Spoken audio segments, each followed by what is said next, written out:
Assim que eu cheguei no Brasil, do meu mestrado, eu já comecei a ouvir falar que o TED ia acontecer. Voltei para a editora e falei, olha, gente, muito legal, tem um monte de pauta interessante ali, pessoas interessantes que a gente devia estar de olho.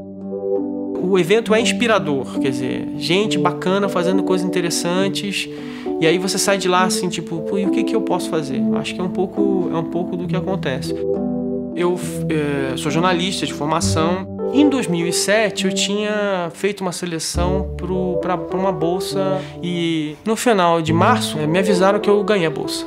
E aí parti para a Inglaterra. Naturalmente eu estava focado em novas mídias, né? Mas muito mais de qualquer outra coisa na relação entre o que eu estou fazendo hoje, como esse meu mundo impresso precisa se relacionar com o que vem aí, com as novas mídias e tal. Então esse era o meu foco, era a minha paixão e tal. Então, e aí? O que vem a seguir? Meu ponto de vista é assim, antes eu tinha televisão, rádio, esses segmentos eles estavam separados. Coloquei a internet ali, aí passou a ser uma coisa muito interessante, porque a televisão tem um site, o jornal tem um site, a revista tem um site. No momento em que eu na revista faço um podcast em áudio, eu estou fazendo efetivamente um programa de rádio. E aí eu começo a ter um conteúdo muito parecido com o da rádio aqui do lado. E o que acontece é que eu não produzo mais uma coisa só. Quer dizer, eu começo a produzir para várias plataformas. Eu começo a me manifestar em várias plataformas.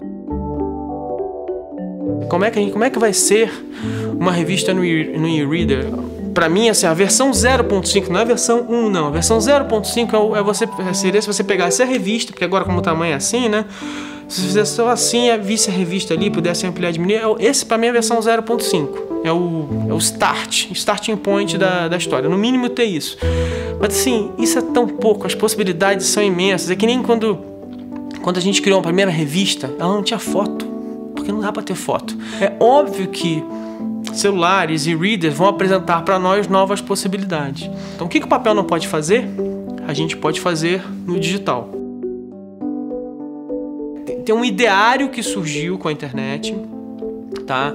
Um ideário de partilhar as coisas e de dividir, mas ao mesmo tempo é o seguinte, se eu faço alguma coisa para você no mundo capitalista, eu recebo um pagamento pelo que eu fiz para você. Essa crise da mídia é uma crise de modelo de negócio, das pessoas quererem pagar ou não quererem pagar por conteúdo. A notícia, news, virou commodity, né? Teve terremoto no Haiti, eu sei que o terremoto no Haiti aconteceu. Quem mandou gente para lá foram as grandes redes de televisão, os grandes jornais e tal. Esses caras têm o poder econômico de fazer um investimento em mandar pessoas para lá. Por quê? Porque ainda existe um modelo econômico que sustenta isso. O que a gente não pode perder de vista é que, assim, se esse modelo econômico não se sustentar, assim, como vai ser uma cobertura desse tipo no futuro? A gente vai depender exclusivamente do quê? Quem vai fazer essa cobertura para nós? Então, assim, eu não sei qual é o modelo certo de negócio para isso.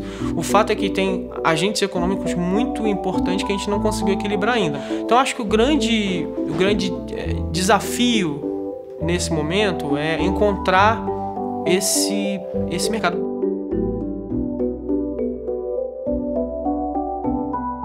Precisa-se de 2 pontos. Novas maneiras de mover coisas. Casas onde entre mais luz. Profissões que ainda não foram inventadas. Negócios que gerem mais do que lucros. Gente simples descobrindo sua importância. Um mundo melhor para nossos filhos e filhos melhores para o nosso mundo. Em 2010, nós podemos fazer tudo isso. Vamos fazer juntos? Grupo Santander Brasil. Valorizando ideias por uma vida melhor.